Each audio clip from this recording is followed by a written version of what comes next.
July 25 RYF secretariat വളഞ്ഞു. RYFിൻ്റെ നേതൃത്വത്തിൽ പിണറായി സർക്കാരിൻ്റെ തൊഴിൽ വാഗ്ദാന നിഷേധത്തിനെതിരെ സെക്രട്ടേറിയറ്റ് വളഞ്ഞു.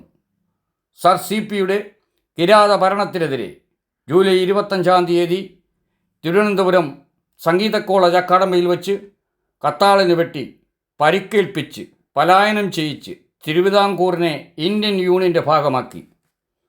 തൊഴിൽ നിഷേധ സമരം RSPയുടെ സംസ്ഥാന കമ്മിറ്റിയുടെ അമരക്കാരൻ സഖാവ് ഷിബു ബേബി ജോൺ ഉദ്ഘാടനം ചെയ്തു.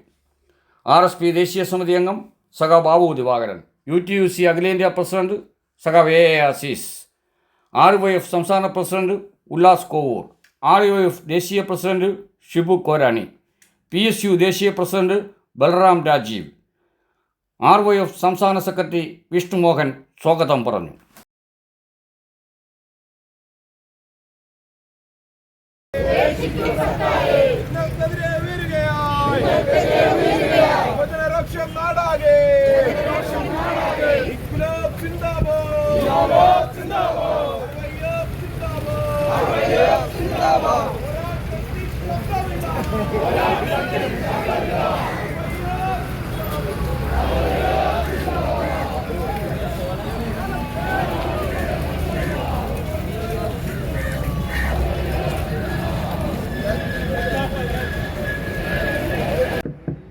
പ്രിയമുള്ള ഈ സെക്രട്ടേറിയറ്റ് വളയൽ സമരത്തിന്റെ അധ്യക്ഷൻ, RYFിന്റെ സംസ്ഥാന കമ്മിറ്റിയുടെ പ്രസിഡന്റ് സഖാവ് ഉല്ലാസ് കോവൂർ, ഈ സമര പരിപാടി ഉദ്ഘാടനം ചെയ്യുവാനെത്തിയ പാർട്ടിയുടെ സംസ്ഥാന സെക്രട്ടറി അടക്കമുള്ള പാർട്ടി കേന്ദ്ര സെക്രട്ടേറിയറ്റ് അംഗങ്ങൾ, RYFിന്റെ ദേശീയ കമ്മിറ്റിയുടെ പ്രസിഡന്റ് അടക്കമുള്ള RYFിന്റെ ദേശീയ നേതാക്കന്മാർ, പ്രിയമുള്ള സഹാക്കളെ, സുഹൃത്തുക്കളെ, ഇന്നത്തെ ദിവസം ജൂലൈ 25 പണ്ട് ഇതുപോലൊരു കിരാത ഭരണാധികാരിയായിരുന്ന സർ CPയെ തിരുവിതാംകൂറിന്റെ മണ്ണിൽ നിന്ന് RSPയുടെ ധീരനായ വിപ്ലവകാരി സഖാവ് KCS മണി തൊട്ടപ്പുറത്തുള്ള സംഗീത സ്വാതി തിരുനാൾ സംഗീത കോളേജിൽ നിന്ന് മൂക്കുവെട്ടി നാടു കടത്തിയതിന്റെ വാർഷിക ദിനം. ഒരു RSPക്കാരനാണ് RSPയുടെ നേതാവായി RSPയുടെ തീരുമാനപ്രകാരം തിരുവിതാംകൂറിനെ ഇന്ത്യൻ യൂണിയനിൽ ലയിപ്പിക്കുക എന്ന ലക്ഷ്യത്തിനു വേണ്ടി, സ്വാതന്ത്ര്യ സമരത്തിന്റെ ലക്ഷ്യത്തിനു വേണ്ടി ഈ കേരളത്തെ കിരാത ഭരണം നടത്തിയ, തൊഴിലാളികളെ വെടിവെച്ചു കൊന്ന, കവലച്ചട്ടമ്പുകളെ ഇറക്കി തൊഴിൽ സമരങ്ങളെ അട്ടിമറിച്ച, തോക്കിൻ ബയണറ്റ് കൊണ്ട് പുന്നപ്രയിലെയും വയലാറുകളിലെയും തൊഴിലാളികളെ വെടിവെച്ചുകൊന്ന, അന്ന് RSPയുടെ വിദ്യാർത്ഥി നേതാവായിരുന്ന പേട്ട രാജേന്ദ്രനെ ലാത്തിക്കടിച്ചുകൊന്ന സർ CP എന്ന കിരാത ഭരണാധികാരി തിരുവിതാംകൂർ ഇനി ഭരിക്കണ്ട എന്ന് RSPയുടെ നേതാവ് സഖാവ് ശ്രീകണ്ഠൻ ചേട്ടൻ അടക്കം തീരുമാനിച്ചതിന്റെ അടിസ്ഥാനത്തിൽ ഒരു വാക്കത്തിയുമായെത്തി അദ്ദേഹത്തിന്റെ സർ CPയുടെ പ്രതിമ തല്ലി തകർത്ത് സൂചന നൽകി, തലേനാൾ സൂചന നൽകി പിറ്റേന്ന് സർ CP എന്ന ഭരണാധികാരിയെ വെടിവെച്ചു കൊന്ന, സർ CP എന്ന കിരാത ഭരണാധികാരിയെ വെട്ടിനാട് കടത്തിയ ആ KCS മണിയുടെ ആ ധീരകൃത്യത്തിന്റെ ഓർമ്മ ദിനമാണ്.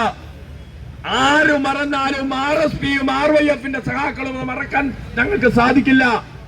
KCS മണി ആ കൃത്യം ചെയ്യുമ്പോൾ അദ്ദേഹത്തിന് 23 വയസ്സ് പ്രായമുള്ള ഒരു യുവാവായിരുന്നു. പാർട്ടിയുടെയും സ്വാതന്ത്ര്യ സമര സേനാനികളുടെയും ഉത്തരവാദിത്വം ഏറ്റെടുത്ത് ആ കൃത്യം ചെയ്ത യുവാവായ KCS മണിയുടെ പിൻതലമുറ എന്ന നിലയിൽ ഞങ്ങൾ 2025 ജൂലൈ 25 ഞങ്ങൾ ആചരിക്കുമ്പോൾ ഇന്ന് ഇന്ത്യ കണ്ട ഏറ്റവും വലിയ യുവജന വിരുദ്ധ സർക്കാരാണ് ഈ കേരളം ഭരിക്കുന്ന പിണറായി വിജയൻ എന്ന കാര്യത്തിൽ RYFിനും കേരളത്തിന്റെ യുവജന സമൂഹത്തിനും സംശയമില്ല. എന്തുകൊണ്ടാണ് ഈ പിണറായി വിജയൻ സർക്കാർ അധികാരത്തിലേറിയ 9 വർഷവും പ്രതിവർഷം 2 ലക്ഷം യുവാക്കൾ ഈ കേരളം, ഈ രാജ്യം വിടുകയാണ്. തൊഴിലിനു വേണ്ടി, ഉന്നത വിദ്യാഭ്യാസത്തിനു വേണ്ടി ഈ കേരളം വിടുന്ന സാഹചര്യത്തിൽ കേരളത്തെ ഒരു വൃദ്ധസദനമാക്കി മാറ്റുന്ന ഈ കിരാത ഭരണാധികാരിയുടെ നയവൈകല്യത്തിനെതിരെ RYF ഇന്ന് സെക്രട്ടേറിയറ്റ് വളഞ്ഞ് പ്രതീകാത്മകമായി ഞങ്ങളുടെ പ്രതിഷേധം ശക്തമായ താക്കീത്. Straight forward, Thiruvananthapuram.